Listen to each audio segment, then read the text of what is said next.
Сайн байцгаана уу? Сонсож байгаа өдрийн мэндийг хүргэе. Та яг одоо Монголд олсон үнэн бодит гэмтэргийн талаарх ямар ч хачир авахгүй гэрч шүүгдэгч болон шүүх шинжилтэй шүүхийн шийдвэрийн мэдүүлгээс хүргэдэг сувгийг сонсож байна. Энэхүү хэргийг сэрэмжлүүлэг болгох үүднээс хүргэдэг бөгөөд нэрсүүд нууцлагдсан байдаг тул та бүхэнд ойлгомжтой байлгах үүднээс түгээмэл нэрсийг орлуулан хүргэж байна.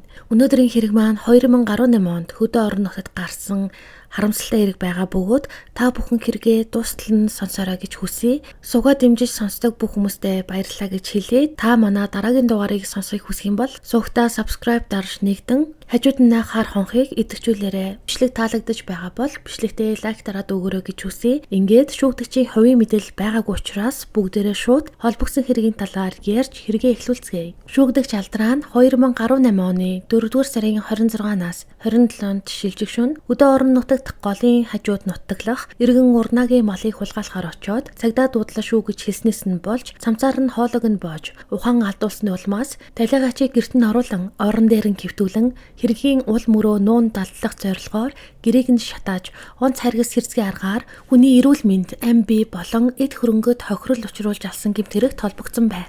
Амх хохирогчийн хууль ёсны төлөөлөгч энэхүү хэргийн талаар мэдүүлэхдээ талигаач урна бол миний төрсөн дүү аймгийн голын захад гэр бариад мал моллож ганцаараа амьдардаг байсан. 2018 оны 4-р сарын 26-наас 27-нд шилжигшүн түүний гэр шатаж дүү маань амь насаа алдсан. Талигаач нэг охинтой байсан. Охин нь тухайн үед 13 настай. Хэрэг гарах үед эмээгэндээ байсан учраас Ослоос амьд үлдсэн. Ингээд талигаач охин хоёр ам бүл 2 хүн байсан юм. Би талигаачийн гэрээг өөрийн портер машинаар зөөж голын цаад талд байрлуулж өгч байсан болохоор гэрт нь байсан бүх хэд тогшлыг нь сайн мэднэ. Талигаачийн 4 хантай давхар бүрээстэй Монгол гэртээ байсан. Дотор нь ор авдар, оёдлын машин, зурагт аккумулятор, нарны тол, радио хөгжим, бурхан, аяг таваг, хэвс дроож, хулдаас төмөр 100 хяндан, тогоо, усны сав, сандал зэрэг ахуйн бүх хэрэгцээний зүйлс байсан. Эдгээр бүх эд хогшил галд шатаж бүрэн устсан. Гэр шатсан буйрны захад нэг ямаа өгсөн байдалтай олдсон. Миний бодлоор ямаа өмнө нь өвчтэй байсан зүйл огт байхгүй. Гэр шатах үед л хамт өртөж өгсөн байх. Гэрт нь байсан эд зүйлсийн нэр төрөл тоош хэрэггийг би ганцаараа биш ээж бусад дүүнер талигаачийн охинтой хамт ярилцаж байж тогтоосон. Харин тухайн үеийн гэрийн доторх байдлыг харуулсан зураг бичлэг огт байхгүй. Манай ар гэрийнхэн хамгийн их гомдолтой байгаа зүйл бол буруутай итгээд талигаачийг боож ухаан алдуулж хаад зүгээр орхих боломжтой байсан атлаа заавал гэртээ нь хамт шатааж амь насыг нь хохироосон явдал юм. Шинжээчийн дүгнэлтээр шатсан эд хөрөнгийн хохирол 5,304,000 төгрөг гэж тогтоогдсон. Үүн дээр оршуулгын зардалд ойролцоогоор 2 сая төгрөг зарцуулсан. Тиймээс нийтдээ 7,304,000 төгрөгийг буруутай этгээдээс нэхэмжилж байгаа. Талигаачийг нутаглуулад 3 жил өнгөрсөн тул оршуулгын зардлын баримтууд хадгалагдаж үлдээгүй. Одоо гаргаж өгөх боломжгүй байна гэсэн бөгөөд амь хохирогчийн ах нь ижил мэдүүлэг өгсөн ба ялын дээд хэмжээг өгнө. Мөн хохирол болох 7 сая төгрөгийг нэхэмжилж байна хэмээн амь хохирогчийн ар гэрийнхэн мэдүүлэг өгсөн байна. Хэрэг гардаг орой энэхүү хэргийг анх цагдаагийн албан хаагч олж харан онцгойд дуудлага өгсөн бөгөөд цагдаагийн албан хаагчийн мэдүүлгээс уншиж танилцуулъя. Хөдөлгөөнд тэргүүлийн үүрэг гүйцэтгээд явж байхад одоо бодоход шөнийн 03 цаг өнгөрч байсан байх. Голын хажуу хэсгээр юм шатаж байгаа харагдсан. Тэгэхээр нь шууд урдар байх засмалын дагуу голын хажуу хэсэгт очиход шатаж буй айл голын нөгөө талд байсан ба тэрүүгээр нь машин явах боломжгүй байсан. Тэгэхээр нь буцаж яваад гүүрээр гарч яваад тийшээ очиход айл шатаж байсан. Тэр хаваар янз бүрийн болон хүн байгаагүй. Гаднаас нь ажиглаж харахад шатаж буй гэрийн дотор хүний цогцос харагдаж байсан. Энэ хугацаанд онцгой байдлын газар руу дуудлага өгсөн юм. Дуудлагын дагуу онцгой байдлын газрын албан хаагчид ирсэн хэмээн мэдүүлсэн. Харин дуудлагаар ирсэн онцгойгийн албан хаагч мэдүүлэхдээ хэргийн газарт очиход гэр бол бүрэн шатсан. Цогцос болохоор гэрийн ертөнцийн зүгээр зүүн хэсэгт дээш харсан байдалтай хэвтэж байсан юм. Ойр хаваар нь хүн амьтан бол байгаагүй. Гэрээс яндан зуухал үлдсэн байсан. Бусд нь бол бүрэн шатсан байсан юм. Галын голомтыг мөн тогтоох боломжгүй байсан. Учир нь гэвэл гэр бүрэн шатсан байсан хэмээн мэдүүлжээ. Шүүгдэгч балмад хэрэгээ үйлдснийхээ дараа нэг биш хүнд уг хийсэн үйлдэлийн тухай хэлсэн бөгөөд тухайн явдлыг сонссон гэрчүүд худлаа өнгөрч худлаа ирж байна хэмээн бодож байсан боловч сүүлдээ үнэн яриад байсан байна хэмээн боцсон талаараа мэдүүлэхдээ дурдсан юм. Тухайн гэрчүүдийн мэдүүлгээс дуртахад гэрч идрээ мэдүүлэхтэй. Тухайн хэргийг онгорхоо хойчод алдраа үйлцэн талаараа алдраа өөрөө надад 2018 оны 5 дугаар сар гарчихсан байхад хэлэхэд нь мэдсэн. Тухайн үед би аймгийн сумын газарт мал маллаж өвлөж ягаад 2018 оны 5 дугаар сард малын ноолуур тушаахаар аймгийн төвд орж ирсэн юм. Аймгийн төвд ирсэн учраас Ахмадын ордонд болдог байсан бүжигт орохоор очих үед онгорхой хочтой алдраатай таралдахад ордны үүдэн дарь хуугаад нэлээд согтчихсан. Намайг хараад ах хизээ ирсэн юм гээд минь тус мэдээд байж байснаа хөдөөнөөс ноолуур тушаах үед орж ирснийг мэдсэн учраас ганц шил арх уучмаар байна гэхээр нь мөнгөтэй байсан болохоор нэг шил арх Ахмадын ордны ойролцоо байдаг дэлгүүрээс авч өгсөн. Тэгтэл авч өгсөн архинаас ганц 2 татчихад тандал гэж хэлж байгаа юм шүү. Юу вэ гэвэл дүүн голын цаанд байдаг айлын хүнийг алчаад гэрийг нь шатаачихсан гэж хэлэхээр нь тэр үед согтуу хүн юу ярьж байгаагаа мэдэхгүй дими юм ярьж байна гэж бодоод нэг их тоогоогүй юм.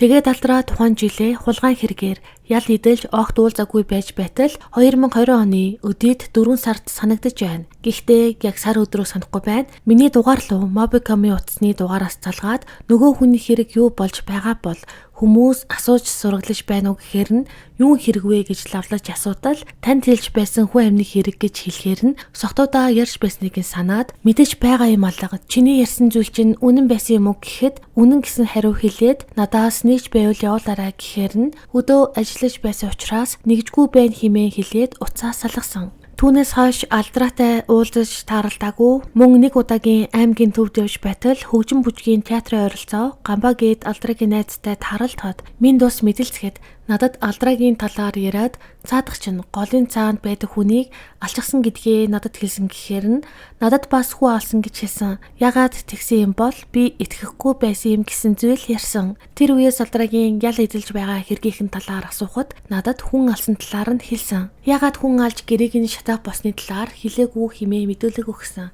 Харин алдраагийн найз Гамбаа мэдүүлэхдээ би алдраатай найз нөхдийн холбоотой. Миний хувьд урна гэдэг хүнийг танихгүй. Харин уг эмэгтэй нас барсан болон гэр нь шатсан хэргийн талаар мэдих зүйл байна. Одоо сар өдрийг нь санахгүй байна.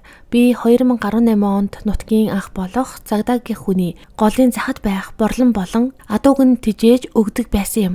Анх хоосон гэр барьчихсан онд муу орсон малаа тижээдэг байсан юм. Тухайн айл шатсан өдрийн маргааш аймгийн төвийн зах дотор байсан бильярдны газарт байж байтал алдраа 11 цагийн үед ирээд Цагдаа ахын гэртээ нь ойрхон байсан айлыг шатаачихсан гэж ярьсан юм. Тэгээд гол туулсан гээд гутал нь норсон нойтон байдалтай байсан юм. Тэр үед би нэг ихэн бодолгүй өнгөрсөн. Тухайн өдөр алдраа зах дотор гутлын тос аваад мөн гутал застдаг хүнээс гутлын шойтог авч тосолсон юм.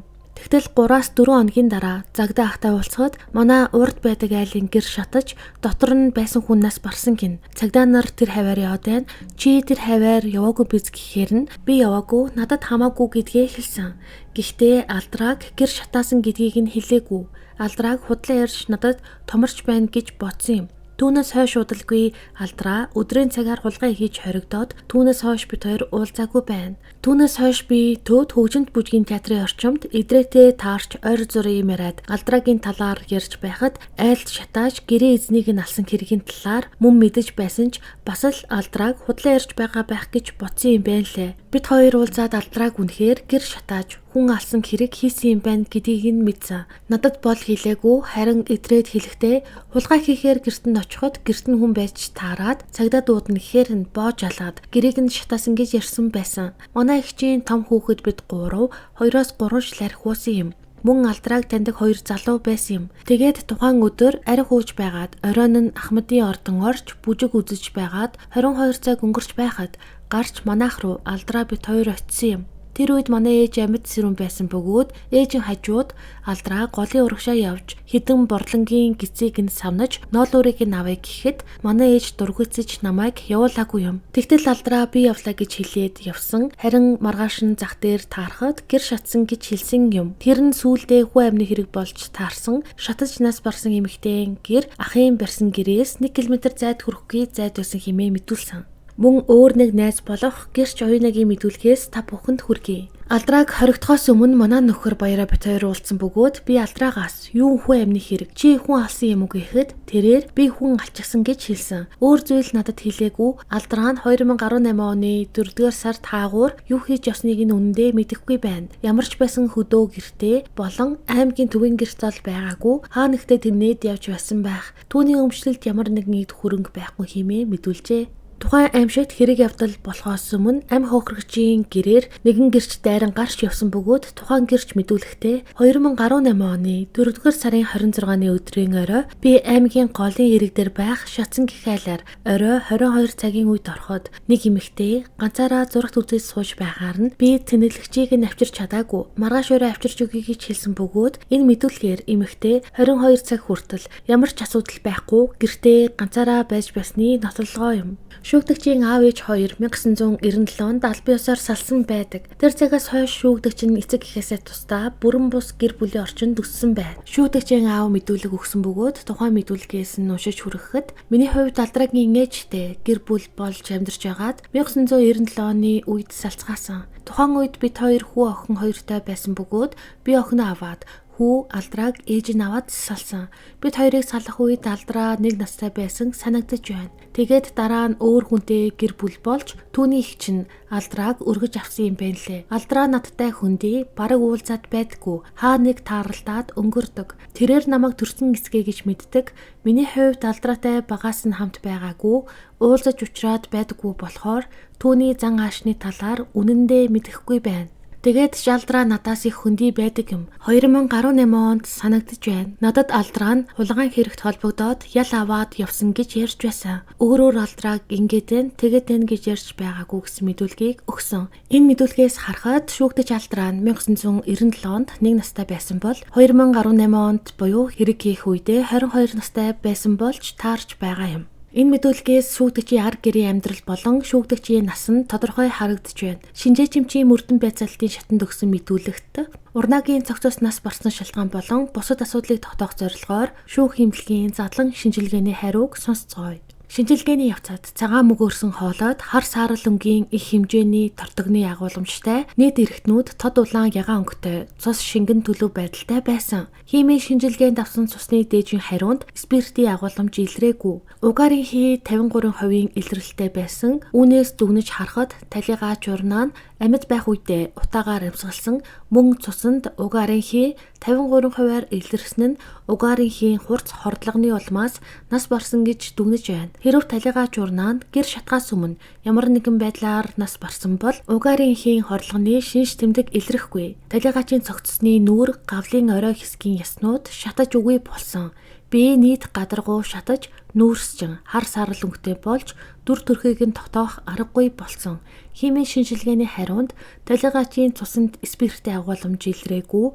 Тиймээс талигаач нь угаарын хийн хурц хордлогоны улмаас нас барсан хэмээн дүгнэл гарсан. Талигаачийг оршуулад 3 жилийн хугацаа өнгөрсөн учраас цогцсын зөөлөн идэвгүй болж цогцос бүхэлдээ ялзралын өөрчлөлтөд орсон гэж үзэж байна. Тиймээс шарилж шинжилгээ хийвэл дээрх шинж тэмдэг мэдэгдэх боломжгүй. Анх цогцост үзлэг хийж байхад ч шинж тэмдэг мэдэгдэх боломжгүй байсан. Хэргийн газарт ажилласан галын шинжээчийн мэдүүлэгч бас энэ хэргийг илүү тодруулан харуулдаг. Тэрээр тухайн үед аймгийн онцгой байдлын газарт гал төмрийн улсын байцаагчаар ажиллаж байсан бөгөөд 2018 оны 4-р сард голын захад айлын гэр шатсан гих дуудлагаар ажилласан байна. Очиход гэр болон гэрийн доторх бүх эд хогшил бүрэн шатаж дууссан бараг юу ч үлдээгүй байжээ. Гэрийн буйрны зүүн хэсэгт талигаачийн цогцост шатсан байдалтай олдсон байна. Ийм хэмжээнд шатсан байсан тул гал яг хаанаас ямар шалтгаанаар гарсныг нь нарийн тодоох боломжгүй байсан гэж шинжээч мэдүүлсэн. Гэхдээ шинжээч нэг чухал зүйлийг тодруулсан байдаг. Галын шинжээчийн ойлголтоор ил гал гэдэг нь оч цог, дөл зэрэг шууд харагдах галын их үүсвэрийг хэлдэг. Тиймээс тухайн гал төмөр нь ил галын их үүсвэрээс үүдэн гарсан байх магадaltaй гэж үзсэн. Мөн шатсан гэрийн буйр дээр хайлсан аккумулятор, түүн дээр гар утасны батарейг холбосон байдалтай байсан ч батарей дэлбэрээгүй. Зүгээр л хөөсөн байдалтай байсан тул үүнээс болж гал гарсан гэж үзэх боломжгүй хэмээн дүгнсэн. Өөрөөр хэлбэл цахилгаан батарейн тесрэлт галын шалтгаан биш хэмээн үздсэн гэсэн үг. Үүнийг онцгой байдлын газрын бичгээр гаргасан дүгнэлтч баталдаг. 2018 оны 7 дугаар сарын 30-ны өдрийн шинжээжийн дүгнэлтэнд гал түүмэр нь ил галын их үүсрийн улмаас гарсан байх магадaltaй хэмээн албан ёсоор тэмдэглэсэн байдаг. Одоо бүгдээрээ шүүгдэгчийн өөрийнх нь амнаас нь тухайн хийсэн хэргийнхээ талаар өгсөн мэдүүлгийг хамтдаа сонсцгоё. Би аймгийн сумын 4-р багийн голын хажууд байдаг газраас мал хулгайлахаар 2018 оны 4-р сарын 26-наас 27-ноос шилжигшин очсон юм. Тухайн үед нэг Монгол гэрте айл байсан ба гэрийн гадна очиход мал нь гэрийн хажууд хотолсон байсан. Ингээд очих үед нохоо хуцаж гэрээс нэг эмэгтэй хүн гарч ирээд "Юу хүн яах гэж яваа юм? Хулгай хийх гээд байна уу? Цагдаа дуудлаа шүү" гэхээр нь тэр эмэгтэй дээр очиход "Цагдаа дуудлаа, хулгай чинтэргээд байхаар нь эмэгтэйг цамцныхан захаар нь хоолой хүзүүг нь бооход намайг ганц удаа алгадаад тэгээд боосон болтод орж газарт унчгаар нь сэргээхээр биеийг нь сэгсэрсэн боловч сэрэхгүй байхаар нь талигач эмэгтэйг шууд өргөөд гэрт нь оруулж зүүн талын орон дээр хэвтүүлээд мөн ухаан оруулах гэж гарт таарсан альчуураараа сэргээх гэж сэвсэн боловч уг эмэгтэй ухаан орж сэргээгүй. Тэгэд би эмэгтэйг өгчгсөн юм байна гэж бодоод гэрээс гарахдаа гэрийн цагаан бүрээсний зүүн талын хэсэгт шүдэнд зурж гал тавихад гэр шууд шатаж эхлэхээр нь би тэр чигтээ гүйсэн. Би тэр айлын гэрийг шатажгаад аймгийн төв рүү явах замдаа 2-3 удаа эргэж харахад гэр бүрэн шатаж байгаа нь харагдаж байсан. Тухайн айл руу явахаас өмнө аймгийн төвд байдаг Ахмадын хороонд бүжиг болж байсан учраас бүжигэн дээр найзын хамт очоод бүжиг тараад Ахмадын хорооноос 00 цагийн үед мал хулгайлахаар хэрэг болсон газар руу явсан юм. Би ганцаараа очисон, хулгай хийхээр очисон. Гэхдээ малнаас барьж аваад хулгай хийж явж чадаагүй байсан. Би улаан өнгийн цамцтай, хар өнгийн джинсэн өмдтэй, хар өнгийн хороомон гуталтай очисон. Ахмадын ордонд болж байсан бүжигт очихоос өмнө найз нартайгаа бараг цагаагаар 3 шил дарь хувааж уусан байсан. Би Ахмадын хорооноос шууд аймгийн төвийн торгоор чигээрээ зүүн урагшаа явж өргөн гудамжаар нэвт гарч голыг явган гаталж очисон. Гэрийн цагаан бүрээсийг шүдэнзээр асаахад их хурдан гал асан хэмээн мэдүүлэг өгсөн. Мөн дахин шүүгдэгч нь мэдүүлэг өгөхдөө эрүүгийн хэрэг үүсгэж яллагдагчаар татах тогтоолд нэмэлт өөрчлөлт оруулах тухай 07 дугаартай прокурорын тогтоолыг өмгөөлөгч сүрэн надад уншиж танилцуулсан. Уг тогтоолоор намайг урнааг онц харгас сэрсгээ аргаар олон хүний амь бие, эрүүл мэнд, эд хөрөнгөд хохирол учруулж болох аргаар алсан урнаагийн эд зүйлийг олон хүний амь бие, эрүүл мэнд, эд хөрөнгөд хохирол учруулж буй аргаар устгасан гэж яллагдсаар татаж байгааг ойлгосон. Миний хувьд тогтоолыг хүлээн зөвшөөрч байна. Ямар нэгэн санал хүсэлт байхгүй. Гэрийн зүүн талд ор хоймор хэсгээр 2-3 авдар байсан санагдаж байна. Бусад зүйлсийн талаар одоо санахгүй байна. Тухайн үед гэрийн гадна зүүн талын цагаан бүрээсний доод цахаас шүдэнд зурж гал гарган шатаасан. Тэгээд маргааш өглөөн нь 11 цагийн үед захын бильярдны газарт гамбаатай таарсан. Тэгэхдээ айл шатаасан талаар хэлсэн санагдаж байна. Тухайн үед шөнө гол туулсан болохоор гутал нойтон байсан тул гуталчнаас тос авч тосолж байсан. 20 ангид хоригдол байхдаа утсаар итгэлтэй ярьж байсан. Тэгэж утсаар ярихдаа уг хэргийн талаар сураг жимээ гарч байна уу гэж түүнээс асууж байсан. Гал тавьснаар хохирогчоос гадна галын аюул бусдад учрна гэдгийг тухайн үед бодгосэхээ надад байгаагүй хэмээн мэдүүлсэн байна. Уг хэрэг нь 2018 онд болсон бөгөөд шүүгдэгч нь удалгүй шоронд орсон. Харин амь хохирогч урнагийн амь насанд хүрсэн хэрэг нь 2 жилийн дараа илэрсэн байна. Одоо ингээд шүүхийн тогтоолыг уншиж танилцуулъя. Прокурорын газраас шүүгдэгч алдраг хүнийг онц харгас хэрсгийгээр алсан. Бусдын эд хөрөнгийг хууль бусаар устгасан хэрэгт яллагдчаар татсан. Шүүх анхан шатны шатанд гэмт хэргийн зүйчлэлийг зарим талаар хөнгөрүүлж, эрүүгийн хуулийн 17-гийн 8 дугаар зүйлийн 1 болон 11-р зүйлийн 2-ын 1-т зааснаар шийдвэрлсэн. Шүүгдэгч алдраг дээрх гэмт хэрэгт буруутай тогтоогдсон. 2021 оны өршөөл үзүүлэх тухай хуулиар шүүгдэгчийн өмнөх зарим ял шийтгэлийг өршөөн хэрэгсэхгүй болгосон ч уг хэрэгт учирсан гэмт хэргийг шүүх бүрэн хүлээн зөвшөөрсөн. Шүүгдэгчид хүнийг онц харгас сэрсгийн аргаар алсан хэрэгт 18 жилийн хорих ялыг оногдуулсан. Өмнө эдлээгүй үлдсэн 1 жил 2 сар 5 хоногийн ял дээр уг ялыг нэмэн нийтдээ 19 жил 2 сар 5 хоногийн ял хэлүүлэхээр шийдвэрлсэн.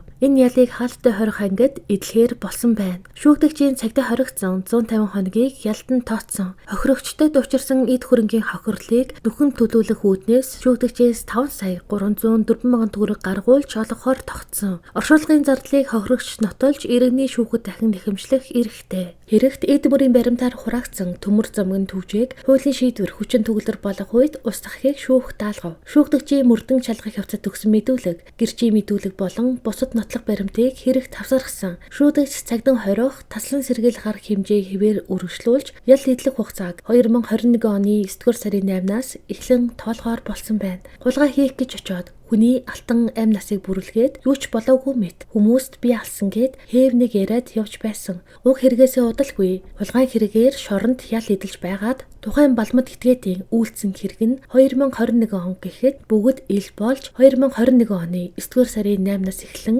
19 жилийн хорих ялаа хаалттай хорих ангид биечлэн эдлэхээр болсон байна. Монголын хөдөө тал нутгийн уужуу тайван амьдрал байхгүй болсон мэт надад санагдаж байгаа бөгөөд хөдөө хээр тал нутагт гэртээ ганцаараа байж хэрхэж болохгүй юм байна гэсэн бодол төрлөө. Цаг ямагт болгоомжтой байхгүй бол хинч хаанаас ч ямар санаа үүрлэн гэрээд хүний амь насанд хүрчигдэг ийм увайгүй хэрэг болох боломжтой болоод өнгөрсөн байхыг бүгдээрээ харлаа. Амь хохирогчийн бага насны хүүхэд хэрвээ хамт байсан бол мөн л ухаан алдуулж унгаагаад хамтд нь шатаахаар л хүн байсан байна гэж бодогдсон бөгөөд энэ хэрэгээрээ та бүхэнд болгоомжтой, сэрэмжтэй байгаараа хэмээн сэрэмжлүүлэх зорилгоор хүргэлээ. Өнөөдрийн ярьсан хэрэг маань энд хүрээд дуусаж байна. Дараагийн дугаарыг сонсохыг хүсэх юм бол та суугаад агаад намайг дэмжээрэй. Мөн бичлэг таалагдсан бол лайк дараарай гэж хүсье. Тэгээд зөв боловсон соёлтойгоор санаа бодлоо хуваалцдаг эрхэм сонсогч та бүхэнд маш их баярлалаа. Дараагийн дугаараар уулзтлаа. Түр баяртай.